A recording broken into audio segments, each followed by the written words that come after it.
Hey, this is Dr. Gary Sprouse, the Less Stressed Doc, and I'm here with my wife, Terry. Hello. Hey, and our podcast is here to help you get in your happy place, and more importantly, we want you to stay there. And so we're getting guests from around the country to help you figure out where your happy place is, where all your stresses are coming from, and here's the critical thing, how to get rid of them, right? So you can stay in your happy place and live there all the time, right? Drive on happiness highway. So today we have the luxury of having Deborah Mallow. Hey, Deborah, how you doing? Hi, Dr. Gary. Hi, Terry. It's so Hello. wonderful to inspire your audience alongside both of you. I am so thrilled. So you wrote a book. Tell us the name of your book. 6 steps to fewer days that suck. Because every day isn't perfect, and there's no such thing as perfect, but we can be happier. And that's what you share all the time. I was telling Terry, when I was writing my book, I had 50 titles, and one of them was Too Much Stress Sucks. And I got talked out of it, but I thought that word suck really kind of encapsulates all the problems that are going on in the world, right? Absolutely. It's in one word, it says it all. And everybody who hears it smiles and laughs. And that's helpful, right? You wanted people to smile and laugh. And the people that it doesn't resonate with, well, you can't please everyone. You have to please yourself. Isn't that one of the lines in your book, right? I mean, your book talks about processes that you can go through to help get through your life so that you don't have these sucky days. Absolutely, because it's not a chapter book. It's double pages of everything that we all deal with. No more excuses. Happiness is a choice.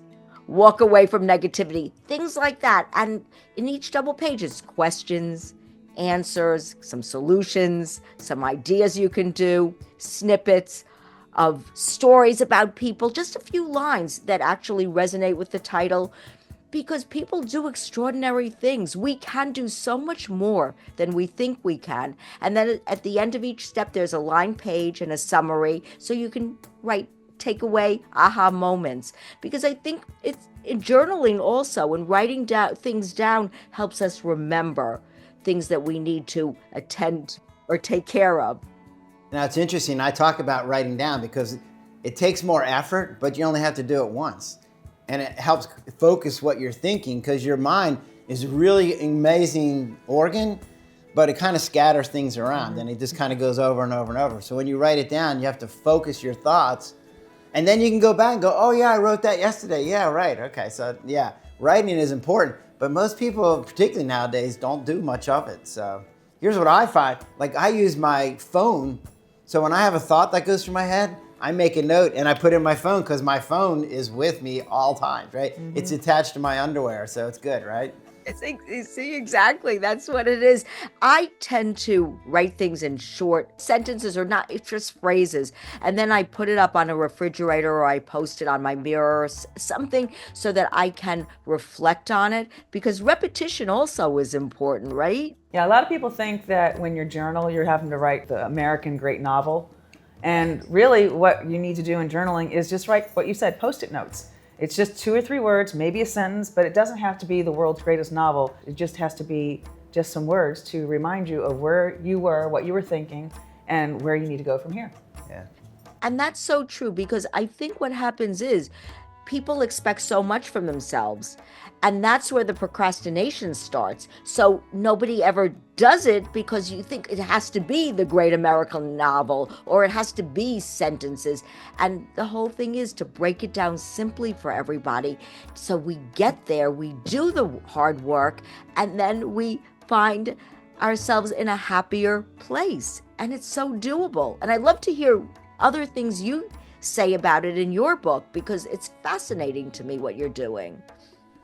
What I talk about in the book is, where do our stresses come from? In my own research, I've read a bunch of different books on how to have less stress and things like that, right?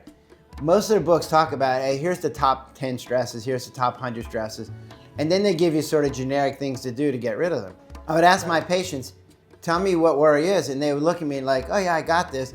And then they would go, you watch them fumble, because they're like, I don't really know how to describe it. I'm like, well, if you don't know how to describe something, how are you gonna fix it, right? So what I started doing was defining things, and I've come up with this idea that definitions make a difference. Definitions lead to better treatments. And so when I started defining what worry is, then you're like, oh, so worry is being able to envision the future, focusing on all the bad things that can happen, and then having a fear reaction now. Well, okay, that's something I can do something about, because I can go, oh, aren't I great that I can look into the future? 2, I can focus on the good things that could happen, but I don't need to ignore the bad things. And then I can get rid of the fear reaction, because then I can just plan, but I don't need fear to help me plan. Women and men, and this is why I have my wife here, because it's like, wow, we see things way differently. We did a Christmas show, and I was like, so what do you worry about? And she's like, oh, I worry the house isn't clean and there's not enough food. And I'm thinking like, what? That wouldn't even cross my mind, right? What I found is that worry becomes really critical, but it's something that women do much more than men do. And so finding a definition that can then lead to saying, here's the definition, so now I can get very specific tools. So in my book, I talk about a worry organizer and a realistic optimism and things like that, which I think are much more honed into what the problem is. Did you read this study that 91% of the things we worry about never happen? I've always known that, which never stopped me from worrying. I've recovered. I don't worry anymore. I really don't, because you can't make it better if it didn't happen. So save the energy for if, when, 9% of the time it happens, and then deal with it, because there's no point in ruining your day. And that's really, I think, all this feeling happier and just finding balance in your life and getting rid of the toxic and everything. It really just boils down to finding simple ways to just rid the negative thoughts, the worry, the fear, all those things, and distract yourself, switch your attention, because the more we do it, the more it happens, because our brains seek patterns anyhow. So we make positive patterns that stick, and it really works. For me, for the people that I coach, because I'm more an accountability partner, I'm not a doctor, but I help people through and cheerlead, and we get to the end result pretty quickly, because the brain is capable of doing wonderful things if we train it right? There's also a difference between having a plan and having fear and worry. Yeah. You can have a plan for when things go south, and then you can implement said plan when things go south. You have it in your back pocket. It's a tool. You can pull it out and use it when you need it. But then once it's in your back pocket, you don't have to sit there and worry about it and worry about it and worry about it, or worry that you're a fear about it and fear about it. You just have this plan. It's a tool. You put it in your back Absolutely. pocket, go with it. And it's in your back pocket, you don't have to worry about it. It's there for when you need it. Just saying that worry is fear. It's not like they're synonymous. It's like worry is fear. Then you go, so what is it that you're afraid of? People, when I ask that question, they're like, what am I afraid of? And then they start thinking about it, and then they're not really sure. Like when people say, well, I'm afraid to get on an airplane. Well, what are you afraid of? And they're like, well, I'm worried that the plane's gonna crash. So why are you worried that the plane's gonna crash? One of my friends was like, yeah, I don't get on planes. And you're like, why not? And he goes, because when the pilot shuts the door, then I feel like I have no control. And like that freaks him out. So I'm like, but you understand that you're saying that you're not gonna go see your friend who lives in Hawaii because the door shuts so you can't see the airplane pilot? Like that doesn't, right? So when they start doing that, and then what you're talking about is, so if it's fear, so fear, as you said, doesn't help you solve any problems. The fear just gets in the way. It sucks up energy. It takes up mental space in your brain. So you can plan without fear, and that's the key. And that's where my worry organizer comes in, because one of the categories like, well, what can I do to make it not happen? And then the last category, well, if it does happen, what do I do? So my patients with their plane crash, and I go, well, what if the plane crashes? And they're like, well, then I'll be dead. And I'm like, exactly. So what can you do when you're dead to make sure that it's okay? Like you can have a will, make sure your kids are taken care of, like save a lot of money, right? But like now you're planning, but you don't have to have the fear to do it. And that's the key, right? Because the fear is actually what's taking up your energy and taking away your joy of life. And that's exactly it, because what I talk about a lot is being present in the moment. And when you're stuck in a circular thinking style of worry and fear and the negative thoughts, and it's on loop, you're not present in the moment, so you're not good for your family, your friends, your work that maybe you have a passion for, because you're stuck in things that probably will never happen. And even if they do, you deal with them like we talked about later. And I find that when we get ourselves present in the moment and we're finding ways to enjoy our lives or finding ways to solve issues maybe that come up and we're focused on that, other things just melt away. And I say to myself, what really matters? We really have to be particular on what really matters. Our family, our friends, our health. And I think that's very important too, to have a happier life. Do you deal with men and women in your practice? Yes, yes. So do you find there's a big difference in how they worry or how much they worry? I just think in general, what everybody struggles with is the same. It's just human behavior.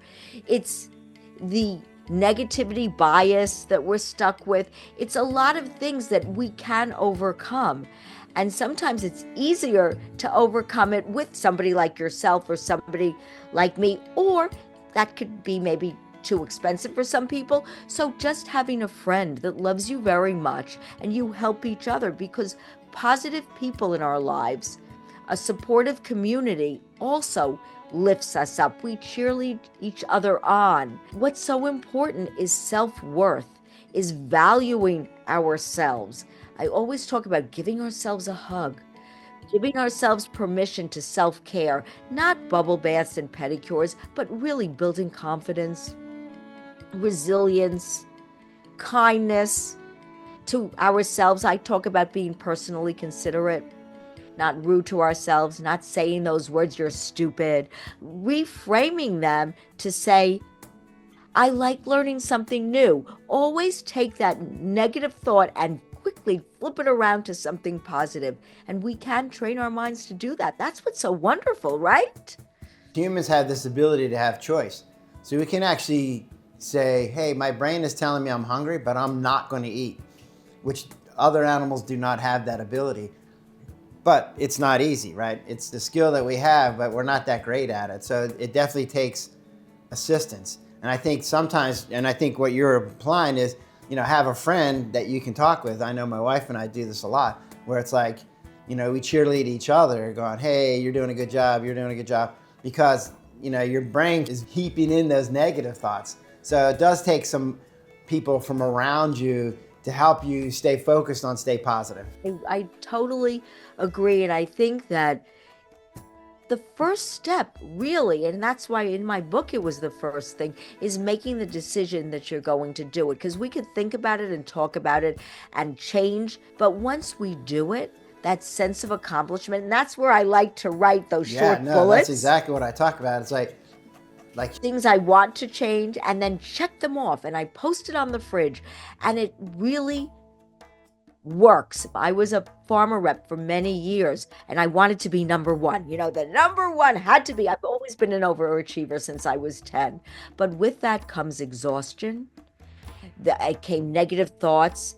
I was always challenged against myself, not against anyone else. And so that stress. One day I had a meltdown on a New York City subway platform, and I said to myself, nothing will change unless I change. And I then made a commitment to myself. And the book was not meant for general consumption. Really, it was my guidebook. All the things I needed to do just to be able to be happier. Be realistic that it's not going to be happy every second of every day, but make life more enjoyable. Because when you get to the end, people say, I've read it. Why did I make things so difficult for myself? So now's our chance not to do that. All right, so here's a question I have for you, right? So we're both kind of in the same business, trying to help people have less stress and be happier, right? We're kind of in that place, right? So when I was writing my book, every single person I said, hey, I'm writing this book, and like, oh, that's great. I need that book. And you're like, okay. And I go, there's 1,000 other books. Have you read any of them? Where I'm struggling is, how do you get people to get, it's not that comfortable, right? They're not that comfortable. They're saying they're kind of miserable, they're stressed out.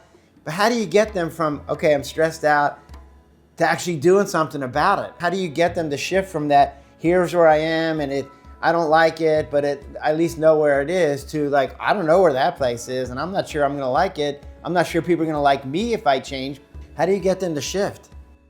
I come from the vantage point that we can only control what we do. Can't control other people. And if people want to change, if they're that miserable, like I hit rock bottom that day on that subway platform. I really did. I said, I cannot go on. I was really afraid. Anyhow, I won't go further. But people have to want to make that change and make the decision and the commitment to themselves to figure out how, whether they get therapy, whether they find an accountability partner, whether they do it like I did myself, or you've always been happy, I think, you and Terry. But again, it's really comes from within us if we want to do it or not. You can't make other people do it. Okay, you're a sales lady, right? So you spent your life trying to get people to change their mind. And what I found as a doctor is a lot of what I do as a salesman, because I'm saying, hey, you've been eating this certain food and that's not really good for you, so I'm gonna get you to change. So being a salesperson is, we all do this, right? We all use these skills. So how much of, as a salesperson, does that get involved with you helping people change? You know, I dealt with sales a whole different way. It was all with me building trust and enjoying the moment and coming in as I am now, as a ray of sunshine. Wait, did you bring that into the doctor's office? No, that I didn't.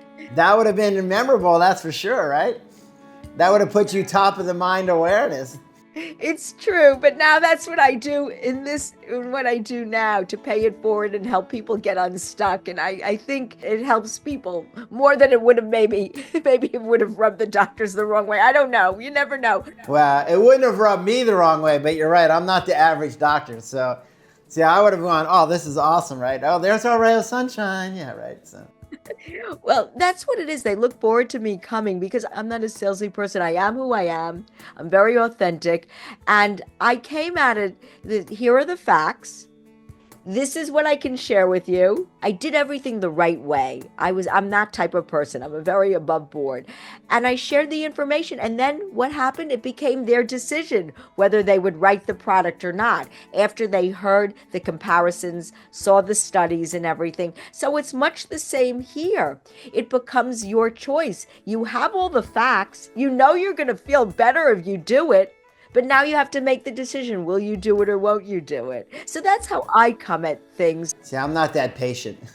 I'm like, come on, man, Jay. Like, I'm a primary care doctor. I'm like, your blood pressure's high. Take this medicine, right? So, Do it now. Right, but now you were a sales lady for a lot of your work too, right? Yes, I was. I was in outside sales. I sold advertisements in local newspapers, and then I worked as a public relations director at an art center, which is indirect sales. You know, you're trying to get people to come in and partake of your services, your events and your concerts and things like that. And then I went in telecommunication sales. So she was selling like wires and things like that. So in my office, we did some upgrading, and she's in there changing the wires in my office for the telephone system. And I'm like, and she pulls out this wire, she's like, this is Cat 2. This is like historical. She's calling her friends going, oh my God, we have a Cat 2 wire. And they're like, oh, I gotta see that, right? Right, All but right, you I'm a wire nerd. Yeah, Okay, exactly. I Right. get it. As a salesperson, I think you sound like you were much more like Deborah was, where you kind of like, hey, here's the deal. Like, I would present information and let them make the decision. I mean, I wasn't trying to sell ice to Eskimos and ramming it down their throats. I was giving them a solution. Here's your problem. Here's a solution. Do you want it or not? And there was times when I would tell my customers, especially when I was working in advertising, what they wanted to put in the advertisement. I went, that's not going to work. Don't waste your money. Don't waste your time. And they appreciated my honesty when I said, yeah, that's not going to work. Even though it was going to financially benefit me from selling it to them.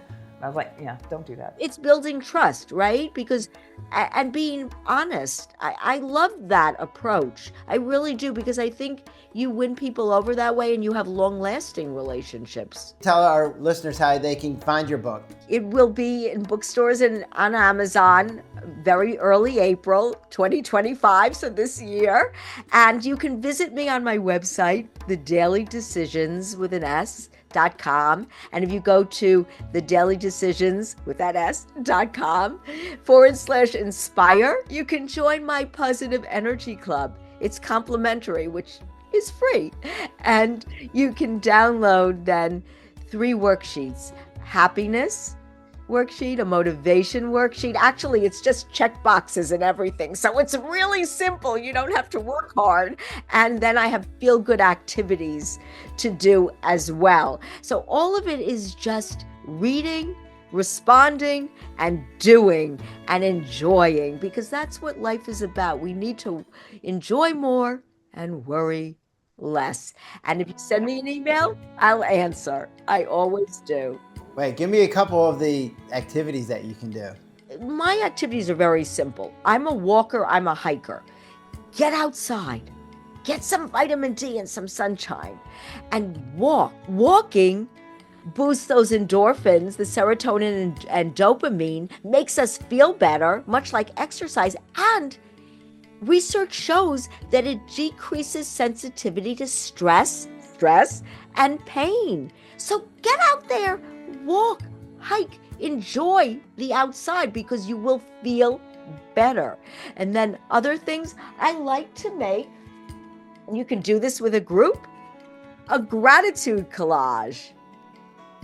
Think about this. You're withdrawing a memory, good times from our past, and you're withdrawing a memory from your happiness bank. And it's all about taking photos, you can print them, of happy times in your life, people that you love, going in magazines or greeting cards that you get, and cutting out upbeat words in happy colors, places that we want to go, like a bucket list items, and then collaging them together. And then you could frame it or just post it somewhere or give it as a gift for a Mother's Day's coming up. And something like that also makes us feel good, because again, happy memories and focusing on that makes us feel happy. And then the other thing is foods. And I know you know this, certain foods have been shown to trigger those endorphins, like dark chocolate, leafy greens, seeds and nuts, turkey, yogurt, salmon. So just simple things like that are on my activities list. And there's so much more, and it's not complicated. I don't come at any of this. No graphs, no charts, everything's simple and to the point, quick, because that's the world we live in. Instant gratification. Make a gratitude jar. Notes on Post-it notes, very simple. And just write things you're grateful for, or a quote that uplifts you. And when you're having a day that's not going exactly the way you want, read a few. It triggers those endorphins again. That's what we want to do. We want to lessen the cortisol and raise the endorphins. So it's just simple. Well, Deborah, thank you so much for being on our show. This has been great. I like all the ideas that you have. They're great. I'm going to go home and make my own collage right now and make a gratitude jar. It's awesome, right? I want to thank everyone for listening to the show. It's been great. We hope that you've learned something today. We hope that you can spend more time in your happy place and get rid of some of those stresses. I think Deborah gave us some really good ideas on things that we can do. If you want more information, go get my book. It's The Highway to Your Happy Place, A Roadmap to Less Stress. And the other book I have is Mindset Matters, which really makes a difference. So if you need more information, get on the website. It's thelessstressdoc.com. Or if you need more personal information, go on my email. It's lessstressdoc@gmail.com. Thank you so much for being here today, and we hope you got something out of us. And come back next show, and we have another guest to show you ways that you can get in your happy place and get rid of some of that stress in your life. Drive on, happiness high.